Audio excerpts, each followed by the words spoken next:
Oke, kembali lagi di Apa Kabar Indonesia Pagi. Saya ingin langsung ke Mbak Monica terlebih dahulu ya, sebelum ke Bang Ipang nanti ya. Mbak Monica, dari durasi yang cukup panjang ya di dalam YouTube tersebut, dalam catatan Anies Baswedan ini, apa yang Mbak lihat ya? Kalau mungkin tadi dari narasumber kita yang sudah berbicara, ada rasa mungkin ketidakpuasan, ketidakikhlasan, bahkan menyebut terang-terangan menyesal, kan begitu.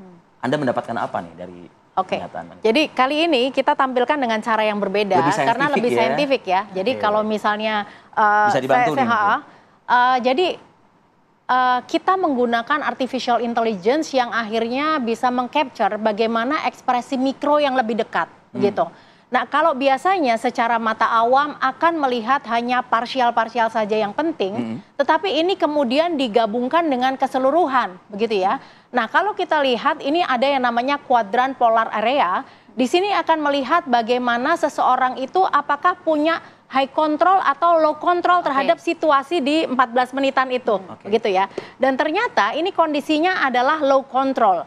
Nah, apa artinya? Artinya adalah dia tidak mengontrol emosinya pada saat itu, sehingga mudah bagi kita untuk membaca gitu. Sementara kalau high control ini maka dia mengontrol setiap emosinya, sehingga bagi kita lebih sulit begitu ya.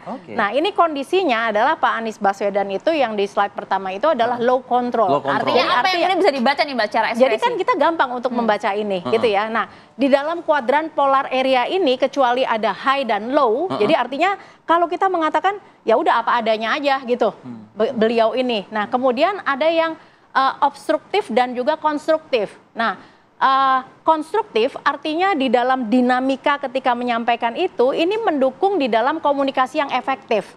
Sementara yang disebut dengan obstruktif ini gitu ya, tadi itu yang konstruktif gitu.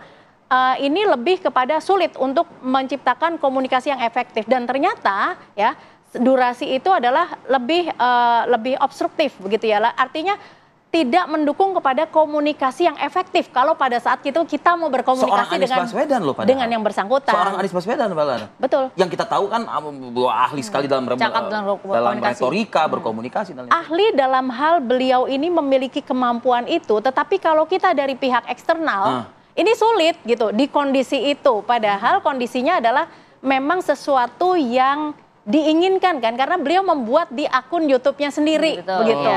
Nah itu tadi kalau kita lihat adalah ini ekspresinya apa adanya, tanpa ada sesuatu yang harus ditutup-tutupi. Tetapi kalau kita membaca ini, eksternal akan membaca dalam konteks ini susah deh untuk kita masukin nih, gitu. Karena memang tidak agak sulit untuk menjalin komunikasi yang efektif begitu. Ekspresi penyesalan itu nampak nggak, Mbak? Ekspresi penyesalan dalam itu jadi 14 menit itu.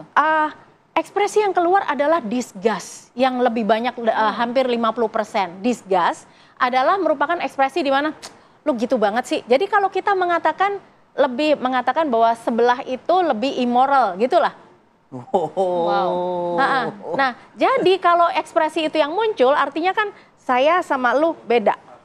Aku sama kamu beda. Sehingga menganggap bahwa kalau dia mengatakan ini ada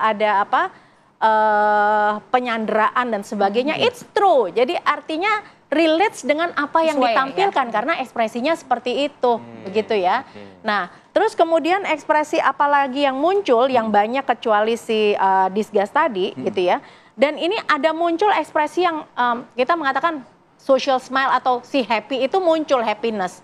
Jadi ini masih berelasi juga dengan tadi ketika analisa yang pertama adalah beliau low control, nggak mencoba untuk menampilkan sesuatu sehingga dipersepsikan tertentu oleh publik. Gitu. Jadi apa adanya begitu. Blak-blakan gitu?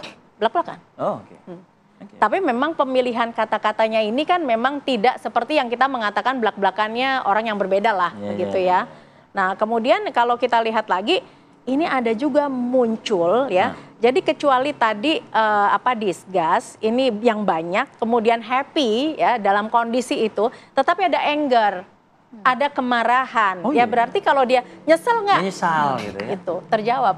Dan sesuai dengan apa yang disampaikan artinya. Sesuai dengan apa yang disampaikan. Oke. Nah, Bang Ipang, nah itu dia. Menyambung Bang, tadi yang Mbak Monica sudah hantarkan terlebih dahulu Bang Ipang. Penyesalan dan juga amarah itu sangat tampak dalam video tersebut. Ya berarti kan keynote-nya penyesalan dan amarah kan. Tapi sebenarnya ya itu intinya pertama. Yang kedua adalah misalnya tersandra. Partai mana yang tidak tersandra per hari ini? Nah sebenarnya jawabannya kalau begitu Pak Anies harusnya nggak usah diusung Nasdem dong.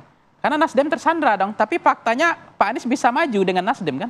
Berarti apakah Nasdem tersandra atau tidak? Lupa dengan masa lalu. Nah, itu yang saya bilang. Oh. Kalau itu tersandra, mestinya Bapak ini nggak bisa Dari awal melaju. Iya, Itu taruhnya nggak main-main, itu pilpres. Buktinya Nasdem bilang sekali kapar belayar, terkambang, tetap maju ke Nasdem kan? Artinya itu Nasdem bukan partai atau ormas itu. Ya kan begitu logikanya. Tapi kalau pilkada kan kita tahu Bang berada di posisi mana. Ini nggak apple to apple katanya. Ya. PKS sudah ngasih jadwal, ya, kasih timeline kan, waktu kan. Cuma cari 4 kursi saja. Udah saya carikan 18 kursi. Terus dibilang PKS yang salah. Nah, kemudian ketika Nasdem sudah menjanjikan DPD-nya, termasuk PDIP, nah 2 partai ini kan juga Anies yang benar, partai ini yang salah karena tidak berhasil mendukung. Padahal saya sudah katakan dari awal bahwa penentu pilkada Jakarta ini adalah langitan yang ngurus, DPP. Nggak ada urusan DPD ini. Nah, yang kedua adalah soal yang disampaikan Mbak Grace tadi menarik sebenarnya jalur independen. Kenapa Anies begitu percaya diri akan diusung oleh Nasdem, PKS, dan PKB, 3 partai ini ya, yang pengusung beliau yang inline dengan Pilpres. Nggak bisa. Partai ini, 3 partai ini tidak punya saham di dalam pemenangan Pak Prabowo Gibran. Sementara 3 partai ini, mohon maaf dalam bahasa saya ya, ayolah diajak kita ke koalisi Pak Prabowo. Itu ada kok statement dari Presiden PKS, ada dari Pak Surya Paloh, ada dari Caimin. Artinya kalau ingin masuk ke koalisi saya, Presiden kan tinggal bilang yang berkuasa ke depan, Anda mau masuk, tunggu dulu ada syaratnya. Kalau enggak saya evaluasi, saya koreksi. Nah kalau misalnya ada intensitas arah Pak Prabowo nggak senang adanya, bukan nggak senang ya, nggak ada keinginan ada lampu yang lebih terang daripada dia, dan dianggap nanti Anies akan lebih terang lampunya daripada beliau, kan bisa redup juga Presiden. Harusnya Anies membaca ini dong dari awal ya? Ya itu sense of politik, membaca itu perjalanan politik Jokowi dengan Anies, itu kan dipelajari oleh Prabowo. Yang ketiga adalah selama kan kelihatan memang ketika ada berbeda gagal, Nasdem salah, PKS salah, PKB salah, Pak Anies selalu benar. Ini kan partai politik sesuai dengan undang-undang pemilu. Pemilu dan pilkada itu adalah gawennya partai politik. Itu undang-undang pilkada. Nah kalau kemudian Pak Anies hari ini gagal berlayar, itu tadi mungkin menurut saya terlalu kepedean percaya diri bahwa akan diusung oleh 3 partai. Sementara Anies juga ada statement mungkin dalam hati beliau, saya elektabilitasnya tinggi melangit dan menunggang popularitas. Siapa sih partai yang nggak mau ngusung saya? Artinya partai itu butuh saya, bukan saya butuh partai. Nah itu juga bahaya. Itu nggak mungkin bisa dibuktikan, tapi bisa dirasakan. Karena ketidaksiapan di jalur independen. Itulah complicatednya, bahwa beliau tidak akan menyangka serumit ini, Tapi tadi ini. disampaikan juga oleh Mas Anies bahwa khawatirnya justru nanti tidak menghargai ketiga partai yang berniat mengusung Anies di awal itu. Jadi sehingga tidak memilih jalur independen. Menurut Anda? Nggak ada persoalan mengawal. Ini kan politik, ini kan begini, mutual understanding, bukan tersandra atau tidak. Ini kan titik persamaan kepentingan. Kan Anies ini di depan publik kan populis ini. Nggak ada kesalahan. Ini tokoh yang sentimen positif. Sehingga memang siapapun yang melawan Anies, partai yang menjadi masalah. Jadi maka partai merasa terzolimi juga sekarang. Nah konteksnya adalah, di dalam politik itu seni. Seni berkuasa, seni merebut kekuasaan. Seni juga merebut perahu kekuasaan. Supaya berlayar. Nah kalau kemudian ada mutual understanding yang tidak temu, Anies langsung harusnya mencari mitigasi.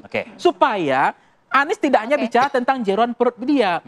Tapi Anies selalu berkatakan bukan jeroan perut dia, tapi aspirasi rakyat. Iya. Tapi dalam politik, kita tidak bisa hanya bicara tentang isi perut kita. Bicara tentang mutual understanding, bagaimana saling menguntungkan. Cari titik persamaan kepentingan, itu seni dalam politik. Jangan kemudian partai seolah-olah terzolimi ini gitu. Nah tersandra ini partai mana yang tersandra? Kan gitu. Kalau misalnya Pak Anies kemarin itu sudah kurang, kan udah dibantu oleh MK.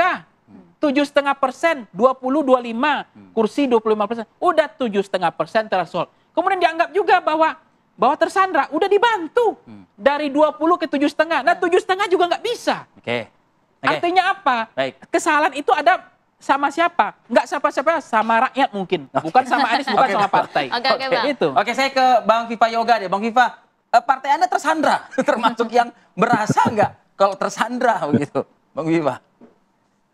Tidak ada partai politik yang tersandra kepada kekuasaan. Partai politik itu memiliki ideologi, memiliki visi, platform yang masing-masing berbeda antara partai politik satu dengan yang lainnya.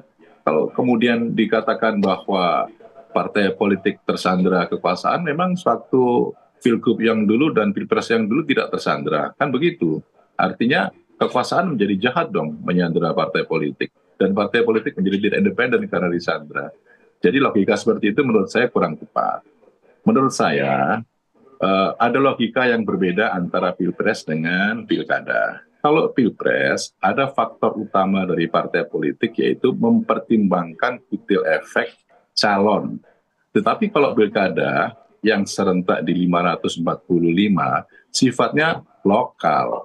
Jadi tidak ada lagi persoalan kutil efek, karena ini murni adalah kebijakan dari internal partai politik yang mengukur tentang popularitas, elektabilitas masing-masing partai politik. Dan jangan kemudian dikatakan bahwa kalau ada partai politik tidak mengusung seseorang, dikatakan bahwa partai politik itu tersandra. Karena kecenderungan sekarang itu, partai politik akan lebih memprioritaskan kader-kader terbaiknya untuk maju di pilkada. Di seluruh belahan Indonesia, seluruh partai politik melakukan kerjasama dan berkoalisi, dan di dalam koalisi itu kita semuanya ini berjuang bersama-sama agar pasangan calon itu adalah kader kita. Dalam rangka apa?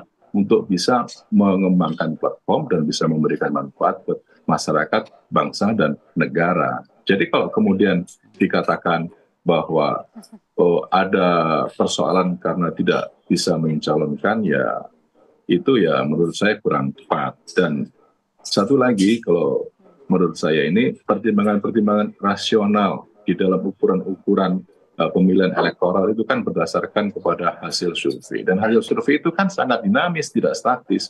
Dinamika masyarakat itu akan berubah seiring dengan perubahan dari popularitas dan elektabilitas partai politik. Dulu Pak Prabowo dulu surveinya beberapa bulan sebelum Pilpres kan masih kalah dibanding dengan pasangan yang lain. Tapi kemudian kita melakukan strategi kampanye yang efektif untuk mendekati masyarakat, akhirnya bisa menang. Artinya apa? Proses ukuran-ukuran rasional dari hasil survei itu bersifat dinamis gitu loh. Jadi kalau kemudian itu dijadikan ukuran ya menjadi tidak tepat. Makanya sekarang partai-partai politik ini lebih cenderung sekali lagi untuk memprioritaskan kader-kader terbaiknya maju di pilkada di seluruh Indonesia. Ya, artinya statement Anies Baswedan kurang tepat begitu ya. Ini Bang Aziz harus menanggapi. Tapi nanti ya Bang, usai jeda. Sesaat lagi pemirsa tetap bersama kami.